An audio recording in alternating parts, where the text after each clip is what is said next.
Salut! Eu sunt Cătălin Alexandru, profesor de legislație rutieră și instructor auto, iar în cursul de astăzi o să discutăm despre indicatoarele rutiere.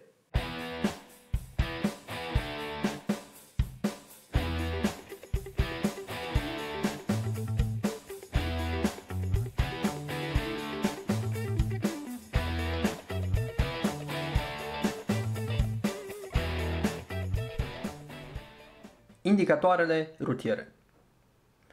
Indicatoarele rutiere se instalează de regulă pe partea dreaptă a sensului de mers.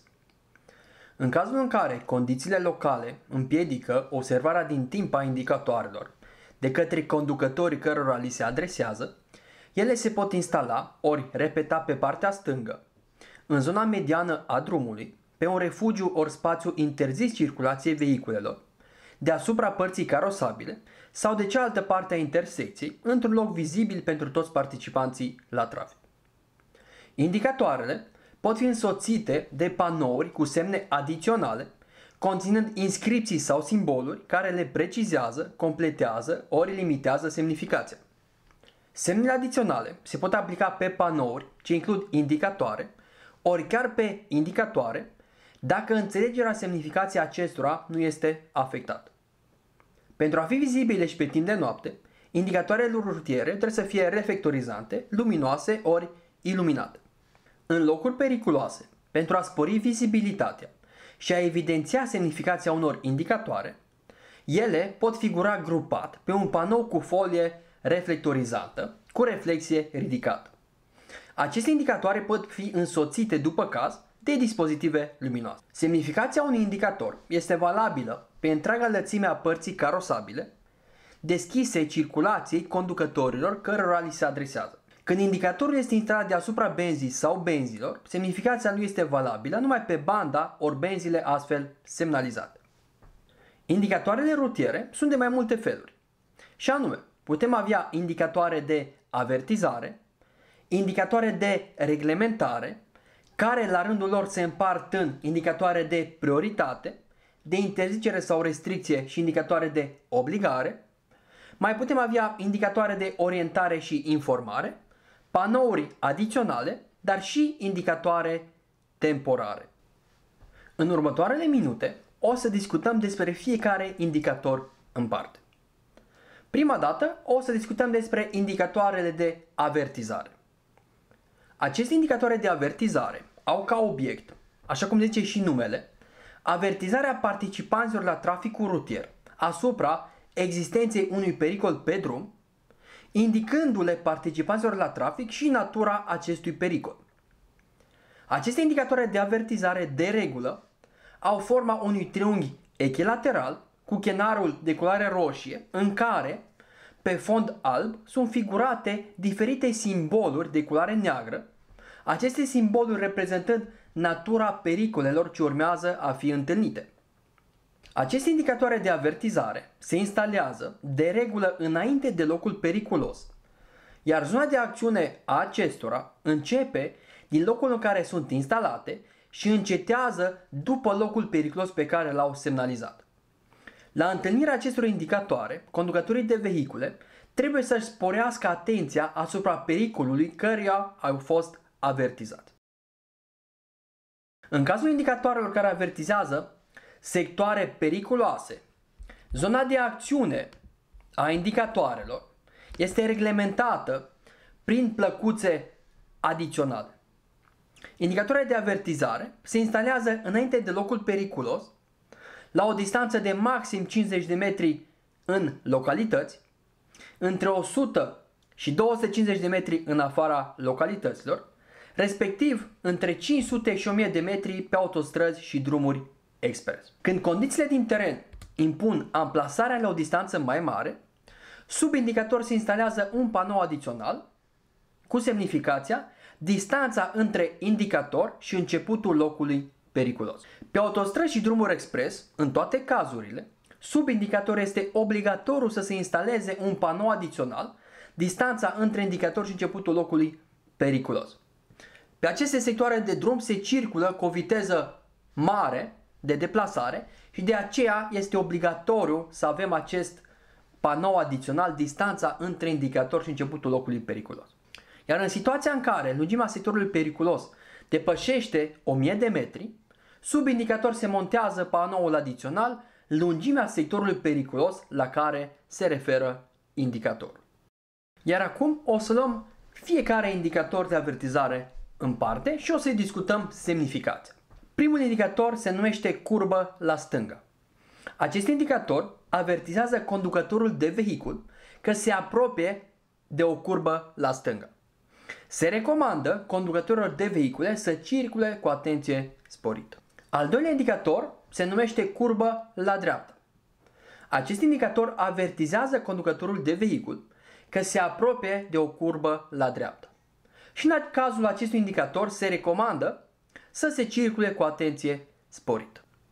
Al treilea indicator, unde avem și un panou adițional montat sub indicator, se numește curbă dublă sau o succesiune de mai mult de două curbe, dintre care prima la dreapta, iar indicatorul acesta însoțit de panoul adițional semnalizează o curbă dublă sau o succesiune de mai mult de două curbe, dintre care prima la stânga, pe o distanță de 3,5 km.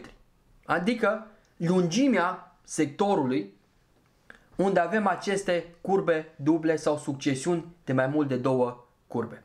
Apoi avem curbă dublă sau o succesiune de mai mult de două curbe, dintre care prima la stânga. Și atenție la semnificația indicatorului. Acest indicator avertizează conducătorul de vehicul despre apariția unei succesiuni de mai mult de două curbe, dintre care prima la stânga. Iar ultimul indicator este curbă dublă sau o succesiune de mai mult de două curbe, dintre care prima la dreapta. Primul indicator de pe acest slide este curbă deosebit de periculoasă. Acest indicator avertizează conducătorul de vehicul despre apariția unei curbe deosebit de periculoase în care este obligat să reducă viteza și să circule cu o viteză maximă de 30 km/h în localități și până la 50 km/h în afara localităților.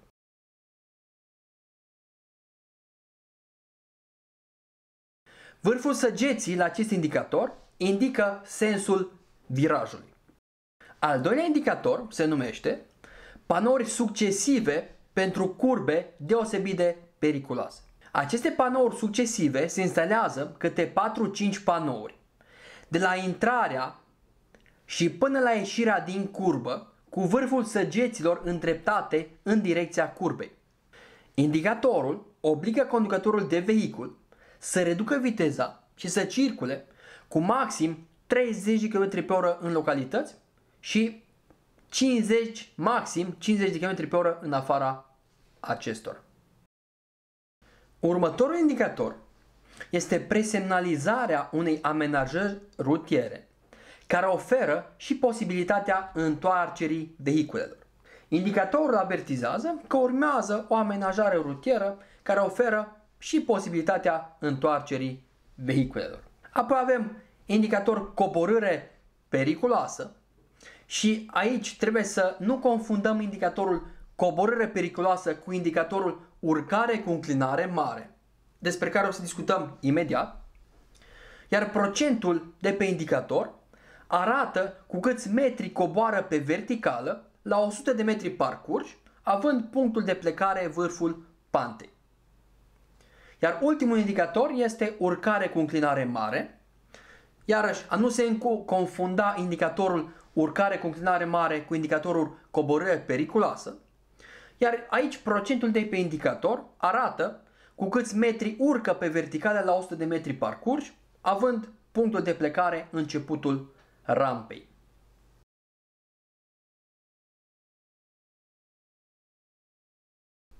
Apoi pe acest slide, primul indicator este drum îngustat pe sensul de mers.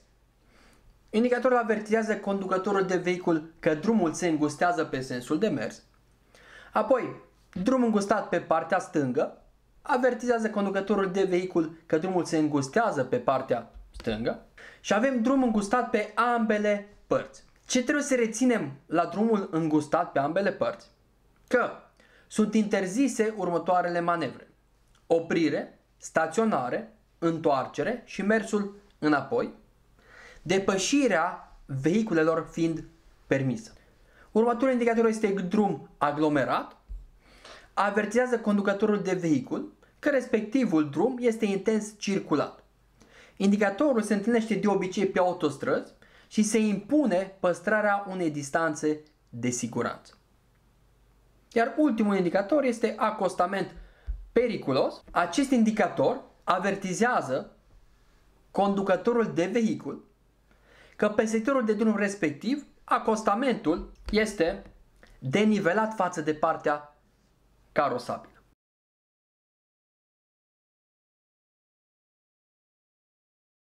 Primul indicator este indicator având denumirea tunel. Avertizează conducătorul de vehicul că va intra într-un tunel unde este obligat să folosească luminile de întâlnire. Rețineți că în tunel sunt interzise depășire, oprire, staționare, întoarcere și mersul înapoi. Apoi, indicatorul de avertizare pod mobil avertizează conducătorul de vehicul că se apropie de traversarea cursului unei ape peste un pod mobil. Dacă podul este ridicat, conducătorul de vehicul este obligat să oprească. Iar în condiții de vizibilitate redusă, există riscul ca suprafața apei, adică luciul apei, să fie confundat cu drumul. Următorul indicator este ieșire spre un chei sau mal abrupt. Avertizează conducătorul de vehicul că se apropie de un loc de trecere cu bacul, unde se urcă autovehicul pentru transbordare. Apoi avem drum cu denivelări. Indicatorul semnalizează un drum ce prezintă denivelări repetate sau denivelări izolate, cum ar fi dâmb, trecere la nivelul calea ferată. Se întâlnește în special în afara localităților și obligă conducătorul de vehicul să reducă viteza și să circule cu maxim 30 de km pe oră în localități și maxim 50 de km în afara acestor. Iar ultimul indicator este denivelare pentru limitare de viteză. Acest indicator este instalat pe sectoarele de drum în care sunt create denivelări artificiale în vederea reducerii vitezei, adică pentru a ne obliga să reducem viteza de deplasare.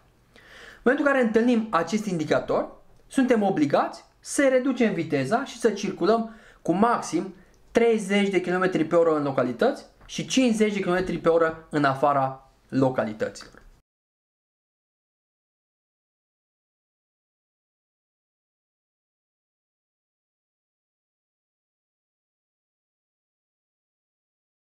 Drum alunecos.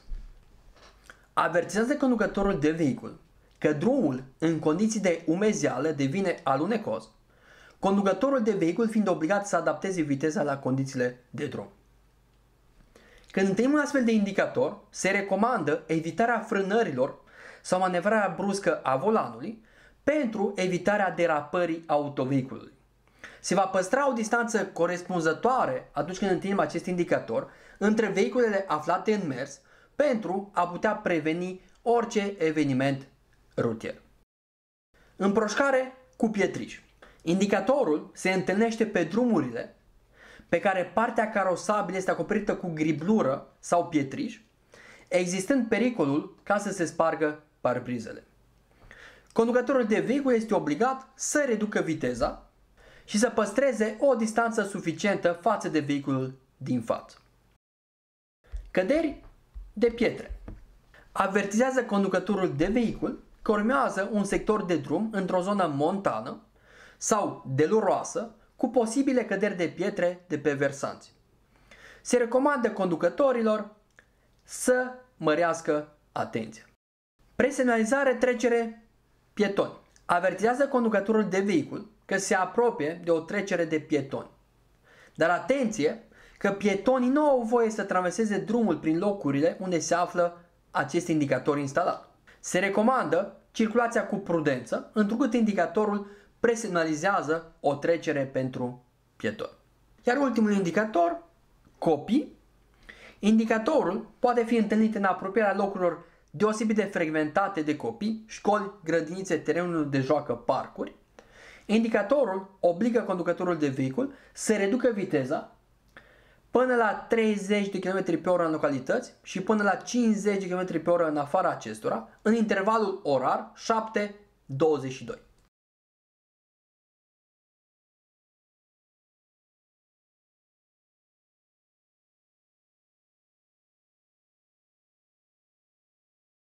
Indicatorul de avertizare bicicliști. Indicatorul se întâlnește instalat în zone unde accesul bicicliștilor este frecventat sau la începutul unui sector de drum pe care circulația bicicletelor este intensă.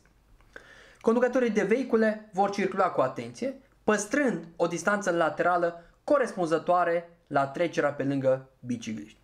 Indicatorul de avertizare animale avertizează conducătorii de vehicule că este posibilă apariția unor animale în zonă.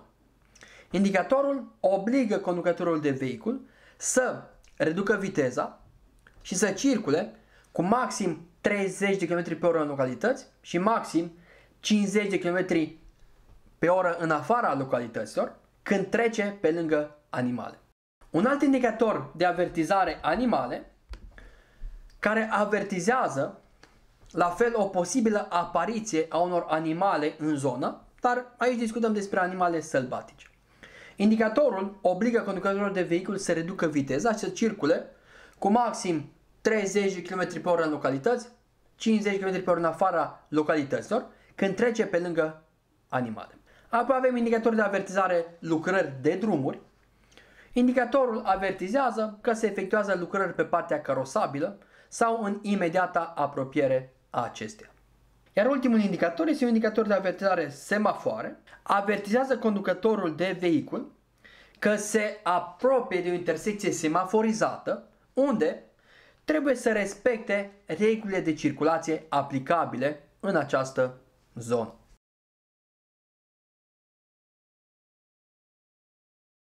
Indicator de avertizare aeroport. Avertizează conducătorul de vehicul că se apropie de un aeroport.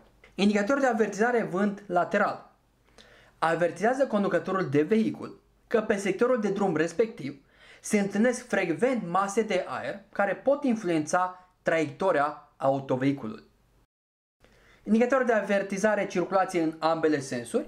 Se întâlnește acest indicator de obicei pe drumuri îngustate sau la capătul străzilor cu sens unic și avertizează conducătorul de vehicul că pe drumul respectiv se circulă în ambele sensuri. Și mai avem indicator de avertizare alte pericole.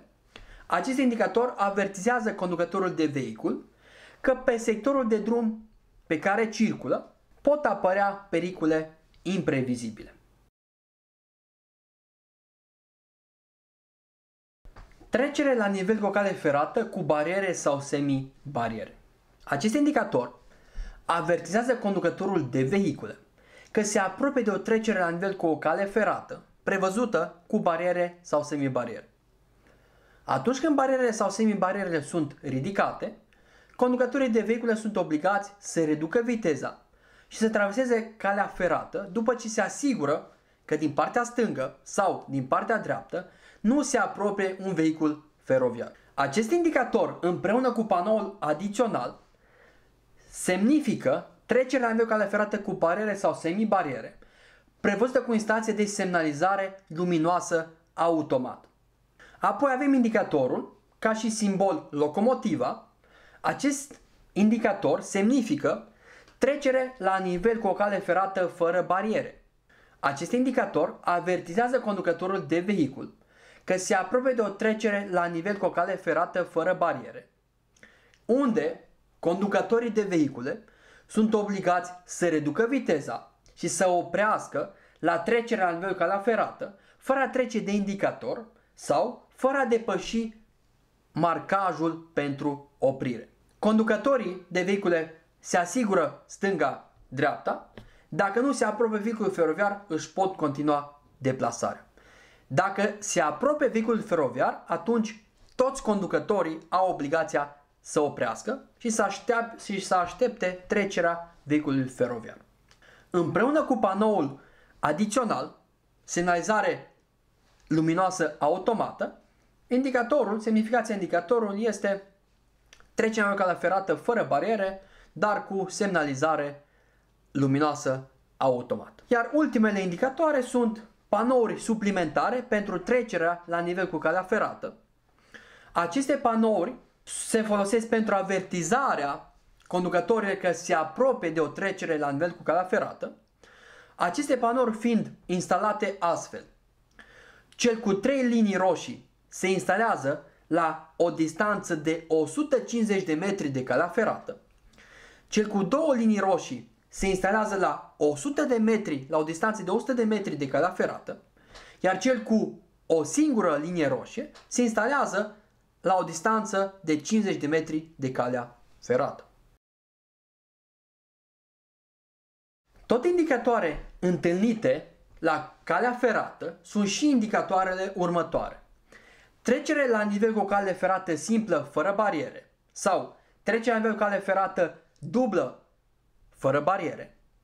Aceste indicatoare obligă conducătorii de vehicule să oprească în locul în care există vizibilitate maximă asupra căii ferate pentru a se asigura, fără a depăși locul unde sunt montate, și să traverseze numai dacă nu se apropie trenul.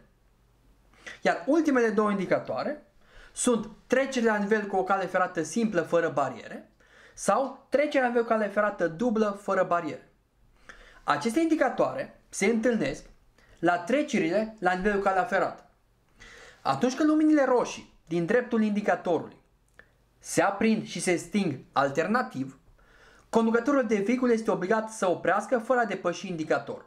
Acest lucru avertizează că se apropie vehiculul feroviar, adică se apropie trenul. Dacă semnalele luminoase și sonore nu funcționează, atunci conducătorii de vehicule sunt obligați să oprească fără a trece de indicator sau opresc înaintea marcajului pentru oprire. Traversarea căii ferate se face numai după ce conducătorii de vehicule s-au asigurat că nu vine niciun vehicul feroviar. Aceste indicatoare de avertizare se numesc intersecție cu un drum fără prioritate și intersecție cu drum fără prioritate decalat. Aceste indicatoare se întâlnesc de regulă în afara localității, avertizând conducătorul de vehicule că se apropie de o intersecție în care are prioritate. Drumurile lipsite de prioritate se întâlnesc decalat, adică sunt cele laterale. Ce trebuie să reținem aici? Drumurile fără prioritate sunt semnalizate cu indicatoare ce cedează trecerea sau oprire, pentru a cunoaște faptul că pierd prioritatea de trecere. Panourile suplimentare la nodurile rutiere de pe autostrăzi, după cum vedeți, sunt asemănătoare cu panourile suplimentare la trecerea la nivel cu calea ferată, doar că diferența între ele este culoarea panourilor. Acestea sunt verzi cu linii albe. Aceste indicatoare avertizează conducătorul de vehicul că se apropie de un nod rutier pe autostradă, iar aceste panouri suplimentare fiind instalate astfel: cele cu 3 linii albe la o distanță de 300 de metri de nodul rutier, cele cu 2 linii albe la o distanță de 150 de metri de nodul rutier, iar cele cu o singură linie albă la o distanță de 50 de metri de nodul rutier. Tot indicatorul de avertizare este și indicatorul presemnalizare intersecție cu sens giratoriu. Atenție că acest indicator doar avertizează conducătorii de vehicule că se apropie de o intersecție cu sens giratoriu. Dar intersecția o să se afle la o anumită distanță de acest indicator presemnalizare. În intersecție, conducătorii de vehicule vor respecta regulile de circulație aplicabile în această zonă, această intersecție cu sens giratoriu. Referitor la aceste intersecții, o să discutăm la un curs viitor dedicat intersecțiilor și regulilor de prioritate. Apoi mai avem intersecția de drumuri. Acest indicator se întâlnește în afara localităților, pe drumuri cu trafic redus, avertizând conducătorii de vehicule că urmează o intersecție nedirijată, în care au obligația să circule cu o viteză de maxim 30 de km pe oră în localități, 50 în afara acestora. Și trebuie să reținem că în aceste intersecții nedirijate vom aplica regula priorității de dreapta. Ultimele indicatoare de avertizare: semnalizarea zonelor cu risc ridicat de producerea accidentelor de circulație, denumite și puncte negre. Da? Deci acest indicator punct negru semnalizează zonele cu risc ridicat de producerea accidentelor. Punctul negru, da, reprezintă un sector de drum cu lungimea de maxim 1 km pe care, într-o perioadă de 5 ani consecutivi, s-au înregistrat minim 10 accidente grave de circulație, soldate cu cel puțin 10 persoane decedate sau rănite grav. Un alt indicator este indicatorul de avertizare accident. Indicatorul se întâlnește pe sectoare de drum unde se produc multe accidente sau este un indicator montat de către polițistul rutier când are loc un accident de circulație pentru a avertiza participanții la trafic. Indicatorul acesta obligă conducătorii de vehicule să reducă viteza și să circule cu maxim 30 de km pe oră în localități și 50 de km în afara localității. Mai avem indicatorul trecere la nivel cu linii de tramvai. Atenție la acest indicator, deoarece indicatorul nu semnifică faptul că urmează o stație de tramvai. Indicatorul avertizează conducătorii de vehicule că drumul pe care circulă se va intersecta cu o linie de tramvai. Trebuie să circulăm cu atenție sporită. Apoi mai avem balize direcționale. Aceste balize marchează direcția de mers, baliza din stânga obligând conducătorul de vehicul să circule prin stânga ei, iar baliza din dreapta prin dreapta locului în care este montată. Sau balizele bidirecționale. Aceste balize bidirecționale marchează direcțiile de mers, putându-se circula fie prin stânga, fie prin dreapta locului unde sunt montate. Am ajuns la finalul cursului. Dacă îți plac materialele făcute de mine și dacă crezi că sunt de ajutor, nu uita să te abonezi la acest canal de YouTube pentru a vizualiza mai multe cursuri referitoare la legislația rutieră.